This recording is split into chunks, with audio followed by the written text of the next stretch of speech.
ราะว่าเฮือนน้องป๊อบมันเสาจากต้นทำกันนะ ทำกันบ่สหาเนาะสหาคือกันแต่ว่าเบิ่งแบบนี้คือจังว่า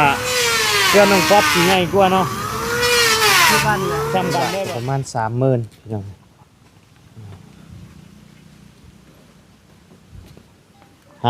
หาไม่เต็งไว้เพื่อมื้ออื่นมามันตรง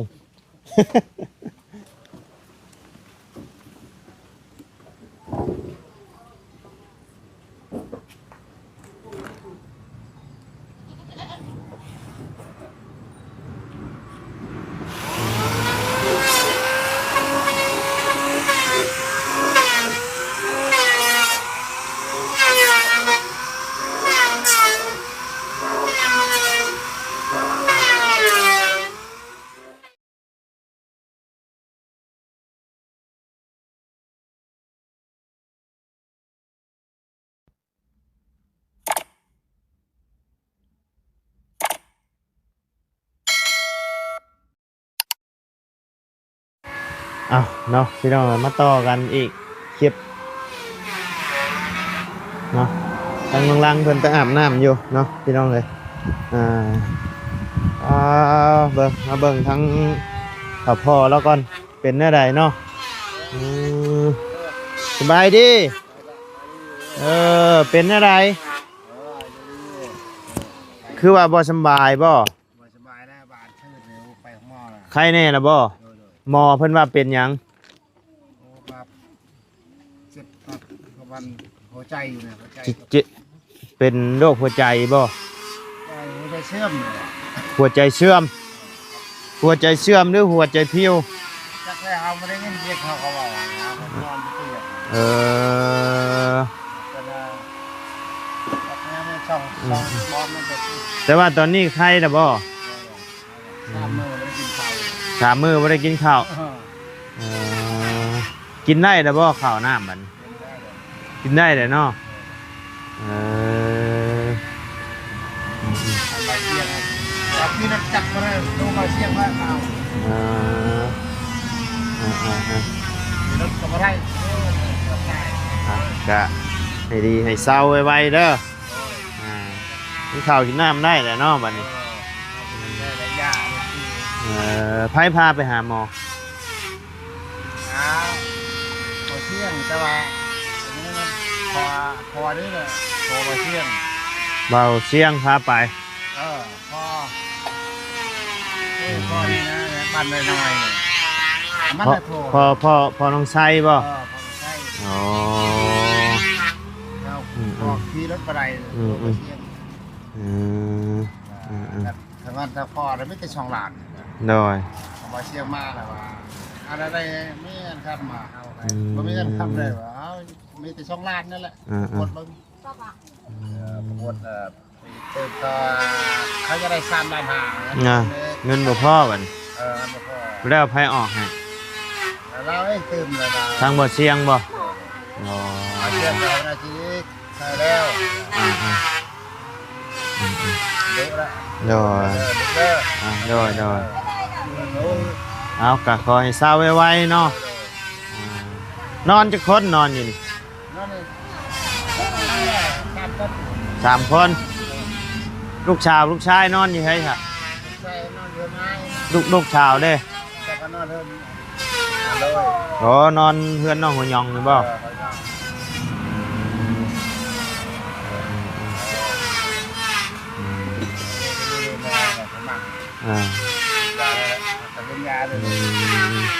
เอาเศร้าไวๆเด้อโดยพี่น้องทางเนาะว่าอะไรมาอัปเดตเบิ่งทางเฮือนชานเพิ่นก็ใช่ว่าไปอาบน้ำฮะโหเฮ็ดน้ำไม้แล้วก่อนก่อนอื่นก็กราบทักทายสบายดีเด้อเนาะพ่อแม่พี่น้อง FC เบิร์ดทุกคนเนาะบ่ว่าอยู่ในและต่างประเทศก็ยินดีต้อนรับเข้าสู่ช่องบ่ไรคือเก่าพี่น้องเอ้ยยิ้มยังยิ้มแหละเบิ่งคนฮะโดยสบายดีเด้อนี่บ้างไง เป็น ให นะ ญ่โพด มันใหญ่โพดอืม นี่นะ พอดีแล้วคือแกงหน่อยฮะกินจักคนเจ้ากินผู้เดียวเอ้า กับแม่เท่านั้นแหละ อ้ายเด้ฮะ คนเราไปอยากกินมาใหม่ เพิ่นบ่อยากกินหน่อไม้เพิ่นอยากกินหยังบัดนี้ เรากินผักก็ได้ กินผักก็ได้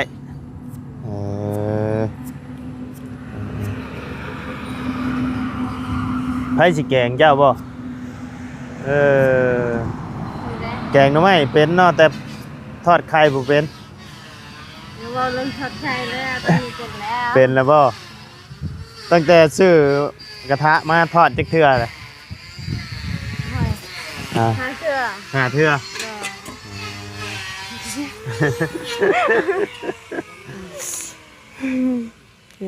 ระหว่างน้องไส้กับเจ้าไผทอดแซ่บ อันนั้นบ่ก็ต้องเป็นน้องใส่อยู่แล้วสำหรับข่อยบ่แซ่บ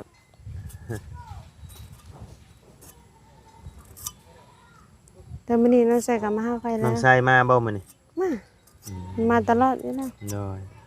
มาลินนะ มื้อนั้นคือเห็นทั้งน้องเจดีน้องเลี้ยงน้องแต่งจริงมานี่บ่เห็นในคลิปบ่บุญพี่น้อง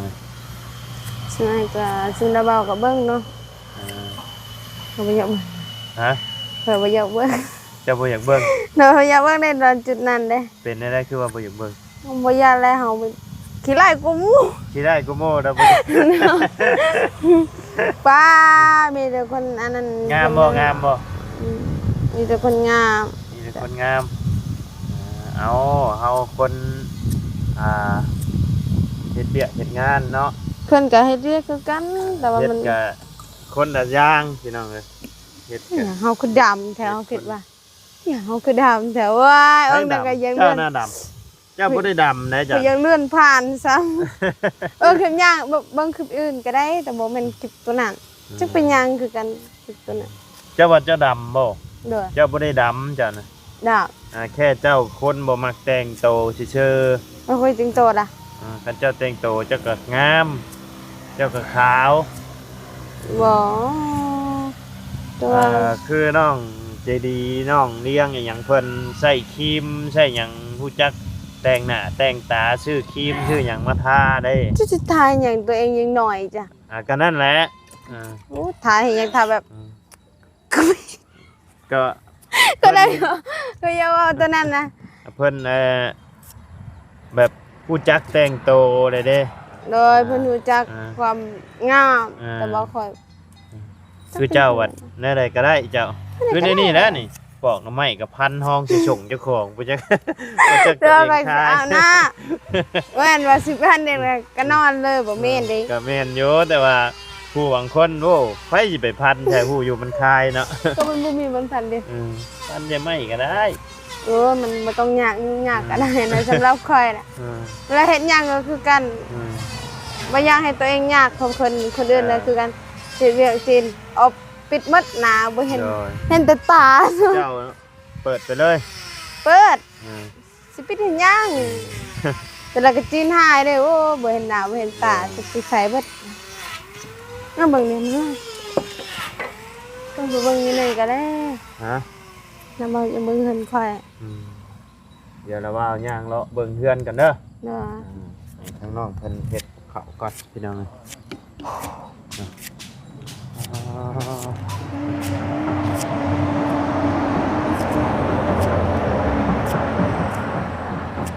เสาเก้าต้นเนาะพี่น้อง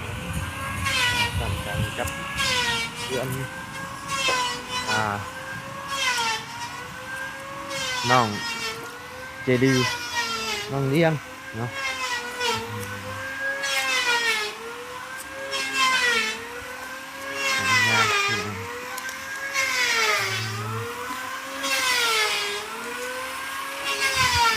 ทีมงานสร้างเฮ็ดเฮือนน้องป๊อปคือเก่าเนาะสบายดีเด้อเฮ็ดอะไรจักมื้อได้นี่ ที่นี่แหละมันดังแต่ชาบมีชาบก็เอาไปต้นเสาเฮ็ดหยังบ่ได้ ฝนบ่ได้ตกบ่ได้นี่ ฝ รนะวานนี่บริโภค เมื่อวานนี่บริตกมื้อนี้บริตกเนาะพุ่มให้เอง ร้ายวานนี่ก็ เพื่อนน้องป๊อปแล้วเรียบร้อยไปแล้วเนาะเทพื้นอย่างเรียบร้อยแล้วบ่แม่นเจ้าบ่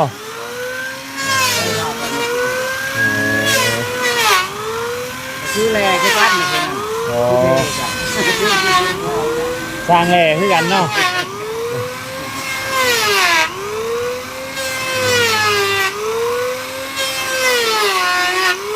เฮ็ดจักคนอยู่นี่บ่ถามบ่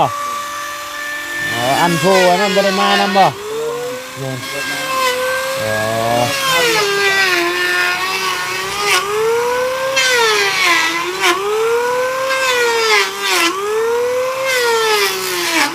เฮ็ดไปพร้อมกดใช้ไปพร้อมเนาะ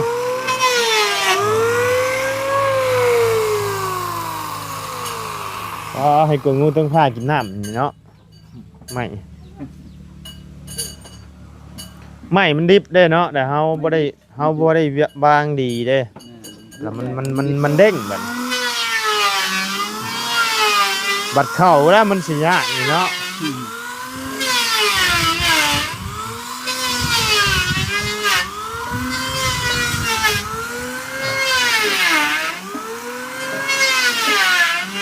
เลิกจักโมงนี่ท่าน ไม่จะโมง5 โมงมาแล้ว 5 โมงนี่แหละนี่ 5 โมงละเอาจนหมด เอาจนมืดเนาะ วานนี่ก็จนหมด 5 โมงปลายเลยนี่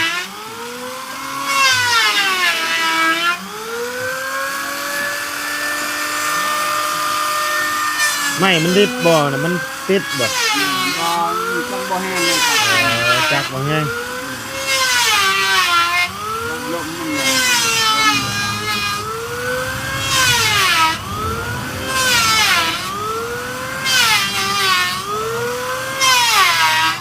ราคาซ้ำกันบ่กับเพื่อนน้องป๊อป นี่ชาวนา ตัวนี้เด้ ชาวนา 25ตัวนั้นเด้ค่ะ เดี๋ยวเราก็ชาว6เขาเติมใหม่ชาว6 อ๋อ ชาวนากันเบาแต่ละเขาเติมใหม่ เพราะว่าเพื่อนน้องป๊อปมันเฉาจากต้น ทำกันนะ ซ้ำกันบ่25เนาะ25คือกัน แต่ว่าเบิ่งแบบนี้คือจังว่าเพื่อนน้องป๊อปสิง่ายกว่าเนาะ คือกันเลย ซ้ำกันได้บ่ ก็6 คูณ 6คือกัน 6 คูณ 6คือกันเนาะอันนี้6แต่6คูณ 6บ่นี่ 6 คูณ 6กับ7ตัวออกมาตัวนั้นคือกัน 7คูณ 6เนาะ ออก เพราะว่ามันยังบ่ทันแล้วเนาะมันยังบ่ทันแล้วมันก็เลยเบิ่งมันก็อันนั้นอยู่พี่น้อง คือกัน แต่ว่าใหญ่อยู่เนาะพี่น้องใหญ่เนาะกั้นไปเดียวกันบ่กับเพื่อนน้องป๊อปโอ้ทรงเดียวกันเลยคันแบบว่าอ้อมคือเพื่อนน้องเจดีหยังก็น่าจะบ่ฮอดเนาะเพราะว่ามันได้ใส่ผ้าไมโซล่าอ้อมเบิดเลย ท่านห้องกับห้องซองคือกันซองห้อง โดย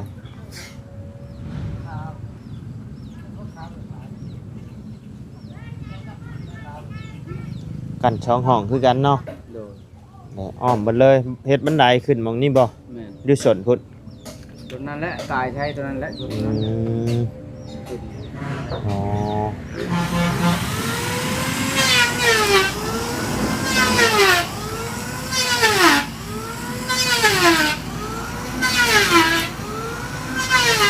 อื่นกับไปย่อเอื้อน เพื่อนค่ะ แม่เอาเลย คือเจ้าก็เฮ็ดบ่เนี่ยหั่นคือเจ้าฮัดบ่อ๋อ แต่เพิ่งเข้าเลยเพิ่งซึกมันเลยมันเข้าแล้วครับ ฮับเบิดสองเลยแต่ทีมงานมีจักคนบัด นี่ละ ทำนี่นะแล่นไปพุ่นแล่นมาพี่น้ำ แล้วไปแล้วตัวนั้นเฮ็ดใหม่แล้วตัวนั้นใช้ตัวนี้ใช้แบบนี้แล้วใช้ไม่เช่นครับเนี่ย 3 มื้อ4 มื้อแล้วปะไว้ใช้ประตูแล้วพี่น้องก็ใช้คืนนั่นนะ เอากรรมกรเพิ่มแม่ ก็จะเอาดี ก็จะได้แบ่งไปทางง่ายแล้วนี่ก็เป็นช่างอยู่บ่แบ่งไปพุ่นน้ำแบ่งให้พี่น้ำเลย ใช้แป้งชาใช้ตะกบเท่านั้นแหละ เพื่อนแม่น้องเอิง26 ต้นบ่ นี่ทุกคน จักล้านตัวน่ะ3 ล้าน ที่คนนี้เลย 4.6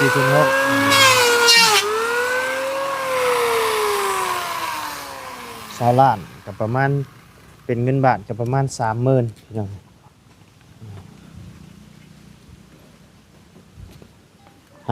หาไม่เต็งไว้เพื่อมื้ออื่นมามันตรง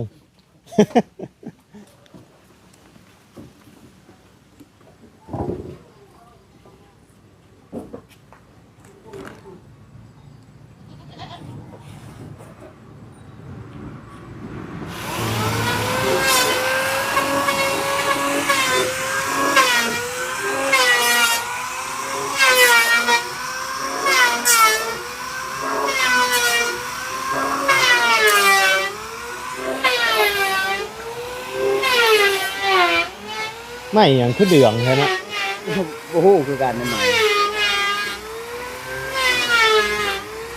โบแมนไม่ย่อบ่แต่คือไม่ย่อเนาะ ใช่บางแกงเราไม่ทุ่มเขาหรอก ไม่ชมโอ้ไม่ชมจะคือปกกันเดืองใบใหญ่ๆเห็นบ่ใบใหญ่ๆเห็นบ่โอ้บ้านเฮาเอิ้นปกกันเดือง ใช่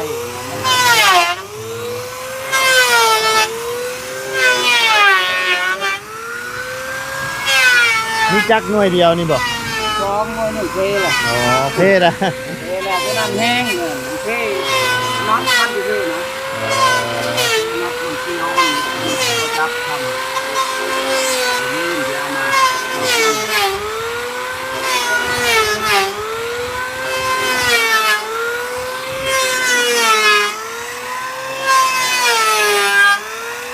ไม่เฮือนน้องป๊อบงามเนาะ ที่ อันนี้บ่เป็นบ่เป็นไรพี่น้องหวานเป็นไม่ดิบไม่ยังบ่ห่าวเนาะ รัดเอาเลยนะ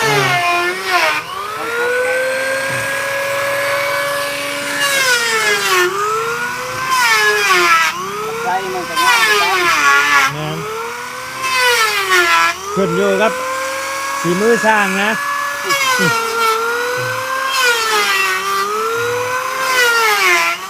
อ่านทั้งนี้ก่อนบันพี่น้องเลยแกงหน่อไม้ป่ะอย่านั่งกะดึงเอาเป็นเครือมาเลย จ้าหัว หัวกับบ่ได้ให้หัวน้ำในกว่า บ่ได้ บ่ได้บ่ขอโทษเด้อเสียเด้อ บ่ต้องก็ได้เจ้ามาหัวเด้ อารมณ์ดีกับหัวเลยล้างก่อนเลยล้างเนี่ยเอามาตำ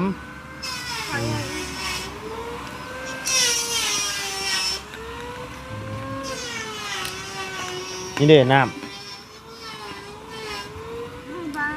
หัวยิงไข่ลายดิฮะ เราพอเอาไปอันนั้นก่อน เอาพักยังนะ เป็นแหน่ พักขะแยง ส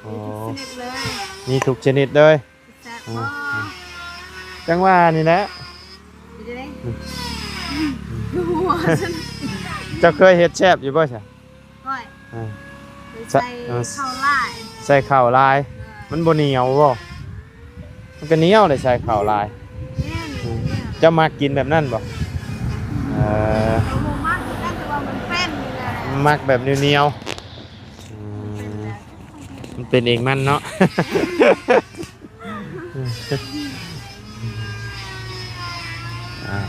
เนาะดีใจนำทางน้องลังเพื่อนพี่น้องเอ้ยความฝันเป็นจริงแน่วันนี้เนาะ เขาไม่คิดเลยว่า เนาะ เขามันคนไทยจะได้เป็นแบบนี้นะ อ่า เขาเห็นว่าตอนนั้นเขาว่าอาจารย์ก็มาอยู่นี่เขาว่าเพื่อนคนคือสิดูหาว่าเพื่อนเขาแบบนี้ โดยสิมีวาสนาได้น้ำหมูอยู่บ่ได้เนาะ นี่แหละจะคิดอยู่หันอย่างเนาะคือทำขึ้นแรงขึ้นแล้ว โดย อันนี้ก็ดีใจแล้ว แต่ว่าน้องเพิ่นคนบ่ปากบ่เว้าบ่ค่อยปากค่อยเว้านะพี่น้องเอ้ยอ่า สิบ่หันอย่าง มีเดี๋ยวนี้แหละเว้าเก่งแน่เว้าเก่งขึ้นพี่น้องเอ้ยเว้าเก่งตะกี้โอ้ยยิ้มอย่างเดียวพี่น้องเอ้ยเดี๋ยวนี้เว้าเก่งขึ้นแน่แล้วพี่น้องเอ้ย ผู้จักเลย อ่า ผู้จักแต่ว่าข่อยบ่ได้ ผู้จักในวันนี้เนาะ ถ้าเพิ่นบ่ปากข่อยก็บ่ปากคือเก่าแหละ อ่า นี่เจ้าก็ยังเว้ายิ้มอยู่ข่อยมักเว้าแล้วมักคนมักยิ้ม อ่า บ่ได้เว้าแบบว่าน่า อืม สิหายนะบ่ต้องก็ได้ อ่า ข่อยย่าน ย่านเนาะเว้าเสียงดังใช่นี่ก็ย่านบ่ ย่านเลย ในทีมงานนี่เจ้าย่านไผมากที่สุด บ่ อ่า ลุงเฮิม ลุงเฮิม เสียงมันดังแ เจะย่านลุงเฮิมบ่ ย่านแหละเวลาเพิ่นเว้าเสียงดังเขามีแต่ยิ้มได้ๆอยากอันนั้นเลย ย่านลุงเฮิมมากที่สุดเนาะ ย่านแล้วมันก็กระทบ อ่าแล้วก็มีไผอีก บ่ได้ย่านแล้ว บ่ได้ย่านบ่บัดนี้ จ้ะ อ่า แต่มันเป็นหยังที่ย่านเพิ่นแต่โอ้มีคนหนึงอีก ไผอีก เบาเหย้า บ่ยาว ย่านบ่ ย่านแหละเบิ่งก็คือเห็นแบบคิวมันหลายคือค่อยนั่นแหละคิวเพิ่นไปว่าน้าเพิ่นยังหายๆนะก็ว่าต้องเพิ่นเล่านะเพิ่นก็ปกติ บ่ยาวเราคนตลกอ่าลุงเฮิมคนเสียงดังพี่น้องเอ้ย แต่ว่า แต่ บ่ยิ้ม อ่า บ่หัวนี่แห้ง หน่อย ผู้นี้บัดบ่มักคนเสียงดังผู้นี้ย่าน อืม เวลาอายเฮาหายกัน อ่า เว้าเสียงดังเขาบ่ปากแล้วบ่เว้าแล้วเพิ่นแล้ว ในทีมงานเป็นตาย่านที่สุดคือลุงเฮิมเนาะ แต่ว่าเพิ่นเว่าเสียงดังแต่ว่าเพิ่นหัว เออ เอาแบบนี้ก็ ก็คือเก่าแล้วก็ยังอันนั้นคือเก่า เดี๋ยวให้น้องเพิ่นหาเฮ็ดกับข้าวกับน้ำกินข้าวกินน้ำอาบน้ำอาบในนอนบัดนี้เนาะพักผ่อนมื้ออื่นสู่เวียกสู่งานต่อพี่น้องทางบ่ไล่ก็เมื่อหาพักผ่อนก่อน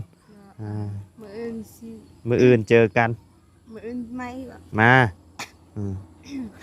มาอยู่นี่แหละมากินแกงหน้ำไม้อยู่นี่ จักโมง ฮะ จักโมงอันนี้มามื้ออื่น จังหวะ จักโมง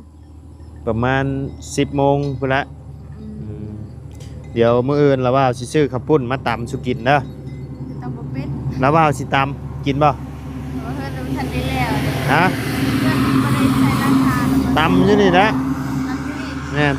เห็นอยู่บ่ตำในคลิปน้องใส่ อ่า เห็นอยู่บ่ บ่เห็นบ่บ่ได้ บ่ เบิ่ง บ่ได้เบิ่งเฮาคิวเฮาก็บ่ได้เบิ่ง เดี๋ยวเราว่าสิซื้อมาตำสุกินเด้อ เฮาบ่มีหยังเลยเด้ เดี๋ยวเราว่าซื้อมาเอง ซื้อแค่ทำมาเล่น อ่า นาว มีแต่เจ้าเก็บพักไว้ถ่าเด้อพัก เขา ไว้ เก็ กิน บแล้วว่าลืมซื้อว่ะ โอ้ยเราว่าซื้ออยู่แล้วกินอยู่บ่ล่ะ กินแหละ กินเนาะ เด้อ เดี๋ยวเราว่าสิซื้อข้าวปุ้นมาตำสุกิน อืม เฮ็ดเผ็ดๆเด้อเนาะ โดยพาน้องไซนี่มา โอเคมื้ออื่นเจอกันเด้อ โด โด ย ยไปแล้วว่ากลับก่อนเด้อบัดนี้เด้อโดยสบายดีเด้อเนาะอยู่ดีมีแฮงพี่น้องเอ้ยกลับก่อนเด้อพ่อช่างเด้อโดยป้าสาวพี่น้องเอ้ยสำหรับคลิปนี้ล่ำลาเด้อพี่น้องเด้อพบเจอกันคลิปหน้าเนาะขอบคุณพ่อแม่พี่น้องและ FC เบิร์ดทุกผู้ทุกคนเนาะที่เข้ามาติดตามนะครับส้มทั้งช่องมาไล่เนาะสำหรับคลิปนี้ล่ำลาแล้วพี่น้องสบายดีเด้อ